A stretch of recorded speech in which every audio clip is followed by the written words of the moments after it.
जाति न पूछो साधु की, बस पूछ लीजिए ज्ञान। मोल करो तलवार का, पड़ी रहन दो म्यान। यदि जाति प्रथा वास्तव में जाति आधारित रही होती तो रामायण लिखने वाले वाल्मीकि तथा महाभारत लिखने वाले वेदव्यास पूज्य नहीं होते। राम केवट को गले नहीं लगाते तथा सबरी के जूठे बेर नहीं खाते। यदुवंशी श्री कृष्ण को लोग भगवान नहीं मानते। संत रविदास चमार को मीराबाई अपना गुरु नहीं मानती तथा महान प्रकांड विद्वान पंडित ब्राह्मण चाणक्य चंद्रगुप्त मौर्य को कभी राजा नहीं बनाते। ऐसे एक नहीं हजारों उदाहरण भरे पड़े। मां तुम्हें प्रणाम। आज का विषय बहुत ही गंभीर है, बहुत महत्वपूर्ण है। इसको जरा ध्यान से समझने की जरूरत है। आज हम चर्चा करेंगे जाति प्रथा पर। समाज में जाति प्रथा कैसे फैली। आज सभी लोगों से निवेदन है कि जो लोग भी वीडियो देखें कम से कम कमेंट तो अवश्य करें, इसमें अपना कोई भी व्यूज जरूर दें। भारत पर रहने वाले सभी लोग सभी ऋषि मुनियों की संतानें हैं। अब निर्भर यह करता है कि हमारे गुरु कैसे रहे। हमारे गुरु बृहस्पति की तरह मानवीय कार्य पर चलने के लिए बताने वाले हैं, या राक्षसी वंश की कामना करने वाले शुक्राचार्य की तरह। भारत में जाति प्रथा कैसे फैली, इसको जरा ध्यान से समझने की जरूरत है। जैसे आज प्रजातंत्र में 4 प्रकार की नौकरियां हैं, ग्रेड ए से लेकर ग्रुप डी तक। उसी प्रकार राजतंत्र में शासन व्यवस्था चलाने के लिए 4 प्रकार की वर्ण व्यवस्थाएं थी, जिसमें ब्राह्मण, क्षत्रिय, वैश्य, शूद्र। ब्राह्मण का मतलब कोई ब्राह्मण जात से नहीं, अपितु विद्वान या जो ब्रह्म ईश्वर को जानता हो। तो ऐसे सरल शब्दों में समझते हैं। जैसे आज कोई बीए, बीएससी, बीकॉम या इसके समकक्ष कोई डिग्री लेता है तो उसको स्नातक या ग्रेजुएट कहा जाता है। वो अपने को स्नातक या ग्रेजुएट कहता है। संस्कृत विद्यालय से शास्त्री या आचार्य की डिग्री लेने वाला कोई भी व्यक्ति अपने नाम के आगे शास्त्री या आचार्य लगा सकता है। इसी तरह पीएचडी करने वाला कोई भी व्यक्ति अपने नाम के आगे डॉक्टर लगा सकता है। ये कोई जातियां नहीं बल्कि यह एक उपाधि है। इसी तरह ब्राह्मण शब्द को भी समझना चाहिए। अब आते हैं क्षत्रिय पर। क्षत्रिय मतलब कोई ठाकुर जात नहीं, बल्कि उस समय की राजा की सेना में भर्ती होने वाले सभी योद्धाओं से मतलब होता था। इसी प्रकार वैश्य का मतलब व्यापार करने वाला कोई भी, और शूद्र का मतलब सेवा करने वाला कोई भी। हमारे पुराणों में भी कर्म के आधार पर वर्ण को बताया गया है। जन्मना जायते शूद्रा संस्कारात् द्विजत उच्यते, वेद पाठेत भवेत विप्रः ब्रह्म जानेत इति ब्राह्मणः। मतलब जन्मना जायते शूद्रा, जन्म से सभी शूद्र। संस्कारात् द्विजत उच्यते, संस्कार कर्म से वर्ण का निर्धारण होता है। वेद पाठेत भवेत विप्रः, वेद पुराण आदि पढ़ने से व्यक्ति पंडित या पुरोहित होते हैं। अब ब्रह्म जानेत इति ब्राह्मणा, जो ब्रह्म को जान गया, भगवान को जान गया, ईश्वर को जान गया, वो ब्राह्मण है। तो अब प्रश्न उठता है, इतनी जातियां बनी कैसे? इसको थोड़ा सरल शब्दों में समझने का प्रयास करते हैं।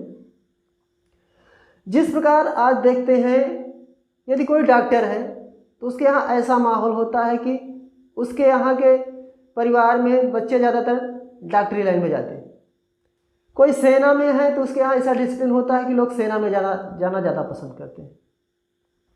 इसको इस प्रकार समझ सकते हैं, जैसे मुस्लिम आक्रमणकारियों के समय गुरु गोविंद सिंह जी ने सभी हिंदुओं से आवाहन किया और एक सेना बनाई तथा खालसा पंथ की स्थापना की, जिसमें सैनिकों को एक विशेष वेशभूषा, एक रहन सहन, एक नियम दिनचर्या थी। तो हुआ क्या कि उसके बाद उनके पीढ़ी के बच्चों ने भी वही अपनाना शुरू कर दिया, और पीढ़ी दर पीढ़ी के बाद वे अपने आप को एक अलग धर्म, सिख धर्म समझने लगे। ठीक इसी तरह वर्ण व्यवस्था के पीढ़ी दर पीढ़ी वंशानुगत होने के कारण जातियां बनती चली गईं और एक दूसरे से दूरियां बढ़ने लगी। ये जब भारत में तुर्क और मुस्लिमों का आक्रमण चालू हुआ तब भारत की पूरी सांस्कृतिक व्यवस्था छिन्न भिन्न हो गई और भारत में तरह तरह की कुरीतियाँ आई। जैसे जाति प्रथा बढ़ गई, बाल विवाह, रात्रि विवाह, सती प्रथा, बहुत सी कुरीतियाँ मुस्लिम आक्रमणकारियों के समय में भारत में आई। तैमूर लंग सहित दुर्दांत आक्रमणकारियों ने भारत की व्यवस्था को इतना तहस नहस किया, लूट बलात्कार की पराकाष्ठा को पार कर गए। मुस्लिम आक्रमणकारियों के समय पहली बार चमार शब्द का उल्लेख हुआ। इसके पहले चमार शब्द का किसी वेद पुराण में कहीं कोई उल्लेख नहीं हुआ। यदि किसी को कोई उल्लेख मिला हो तो कमेंट करके अवश्य बताएं।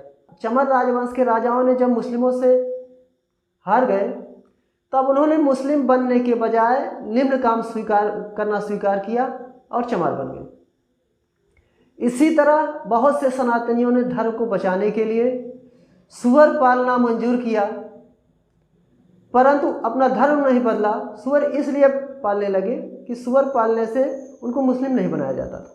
बीकानेर संग्रहालय में रखे औरंगजेब के 1761 के कुकृत्य को हम जान सकते हैं कि कैसे गुरु गोविंद सिंह के बच्चों को दीवार में जिंदा चुनवाने समेत आदमियों के लिए 4 रुपये तथा औरतों के लिए 2 रुपये मुस्लिम बनने के लिए रखा गया था।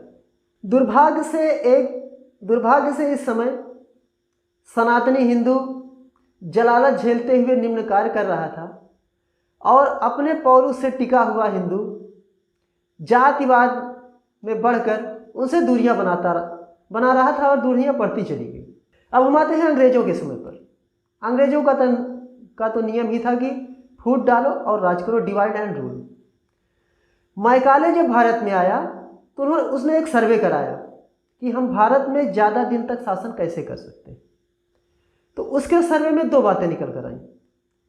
पहला कि भारत से गुरुकुलों को समाप्त कर ऐसे अंग्रेजी स्कूल खोले जाएं जिससे हम अंग्रेजी मानसिकता के लोगों को तैयार कर सकें। नंबर 2, उसने देखा कि भारतीय समाज जातियों में बटा हुआ है, तो उसने डिवाइड और रूल को फॉलो करते हुए भारतीय समाज को खूब बांटा, जात के आधार पर, धर्म के आधार पर, और धर्म के आधार पर उसने 1904 में बंगाल का विभाजन कर दिया था। अब आते हैं आज़ादी के बाद। ये कानून बनाने वालों की चूक कहें या कांग्रेस के कृत्य कहें या एंटी इंडिया टुकड़े टुकड़े गैंग या कम्युनिस्टों का दबाव कहें कि आज़ादी के बाद भारत को जातिवाद, क्षेत्रवाद, धर्मवाद, भाषावाद पर जितना बांटा जा सकता था उतना बांटा गया। जात प्रथा के ऊपर लेक्चर देने वालों के लिए आज़ाद भारत में पहली बार 1957 में जम्मू और कश्मीर की विधानसभा ने अपने संविधान के पैरा 6, 7, 8, 9 में प्रस्ताव पास किया कि वहाँ के जो वाल्मीकि समुदाय के दलित वर्ग के जो लोग थे वो चाहे जो भी डिग्री ले लें, चाहे PhD कर लें, लेकिन जम्मू कश्मीर सरकार उनको सिर्फ और सिर्फ भंगी की ही नौकरी देगी। ये आज़ाद भारत हिंदुस्तान की कहानी थी। इसका दुष्परिणाम यह हुआ कि आज़ादी के बाद कभी जात की टाइटल को ख़त्म करने वाले लोग आज जो है जातिगत जनगणना की मांग कर रहे हैं। अच्छी बातें सभी की ग्रहण करनी चाहिए। जिस तरह राष्ट्रीय स्वयंसेवक संघ में किसी की जाति नहीं बोली जाती, किसी का टाइटल नहीं लिया जाता। एक बार भीमराव अंबेडकर संघ के किसी कार्यक्रम में गए थे, वहाँ उन्होंने किसी से किसी का नाम पूछा, आपका नाम? किसी ने बताया विनोद जी, किसी ने बताया महेश जी, किसी ने बताया संतोष जी। मतलब अंबेडकर लास्ट तक जानना रह गए पर किसी की जात नहीं जान पाए। इससे बहुत प्रभावित हुए। कायदे से आज़ादी के बाद जात की टाइटल को ख़त्म कर देना चाहिए था, परंतु भारत में कुछ ऐसे संस्थान हैं जो रिसर्च करते हैं कि भारत को किस प्रकार से तोड़ा जाए। इसमें प्रमुख रूप से AMU अलीगढ़ मुस्लिम यूनिवर्सिटी और JNU जवाहरलाल नेहरू यूनिवर्सिटी। सभी ने देखा है कि जवाहरलाल नेहरू यूनिवर्सिटी में किस तरह देश तोड़ो नारे लगते हैं, भारत तेरे टुकड़े होंगे, अब जल हम शर्मिंदा हैं। तो वहाँ कभी कहा जाता है कि दलित हिंदू नहीं है, आदिवासी हिंदू नहीं है। मतलब ऐसी साजिश चलती है कि वहाँ सिर्फ देश तोड़ने की बात होती है। उसी तरह अलीगढ़ मुस्लिम यूनिवर्सिटी में भी रिसर्चें की जाती है किस प्रकार देश को तोड़ा जाए।